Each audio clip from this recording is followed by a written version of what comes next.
भगवान श्री कृष्ण कहते हैं, सफलता जिस ताले में बंद रहती है वह दो चाबियों से खुलती है, एक कठिन परिश्रम और दूसरा दृढ़ संकल्प। मैं भूतकाल, वर्तमान और भविष्य काल के सभी जीवों को जानता हूँ, लेकिन वास्तविकता में मुझे कोई नहीं जानता है।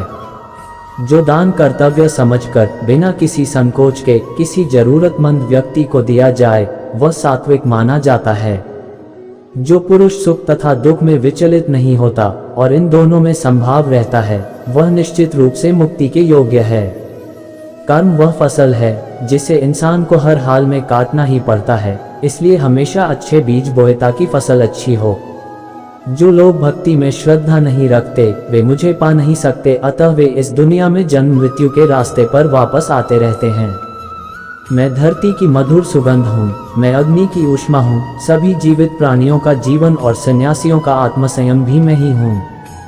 वह जो सभी इच्छाएं त्याग देता है, मैं और मेरा की लालसा और भावना से मुक्त हो जाता है, उसे शांति प्राप्त होते हैं। मेरे लिए ना कोई घृणित है और ना ही प्रिय, किंतु जो व्यक्ति भक्ति के साथ मेरी पूजा करते हैं वो मेरे साथ हैं और मैं भी उनके साथ हूँ। मनुष्य को परिणाम की चिंता किए बिना, लोभ लालच के बिना एवं निस्वार्थ और निष्पक्ष होकर अपने कर्तव्यों का पालन करना चाहिए। जिस तरह प्रकाश की ज्योति अंधेरे में चमकती है, ठीक उसी प्रकार सत्य भी चमकता है, इसलिए हमेशा सत्य की राह पर चलना चाहिए। जिस मनुष्य के अंदर ज्ञान की कमी और ईश्वर में श्रद्धा नहीं होती, वो मनुष्य जीवन में कभी भी सफलता प्राप्त नहीं कर पाता। जब जब इस धरती पर पाप, अहंकार और अधर्म बढ़ेगा तो उसका विनाश कर धर्म की पुनः स्थापना करने हेतु मैं अवश्य अवतार लेता रहूंगा। वह व्यक्ति जो अपनी मृत्यु के समय मुझे याद करते हुए अपना शरीर त्याग करता है, वह मेरे धाम को प्राप्त होता है।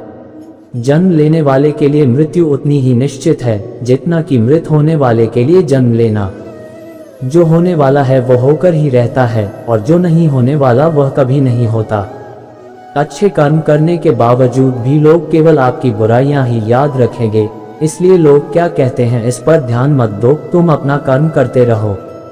मानव कल्याण ही भगवत गीता का प्रमुख उद्देश्य है, इसलिए मनुष्य को अपने कर्तव्यों का पालन करते समय मानव कल्याण को प्राथमिकता देना चाहिए।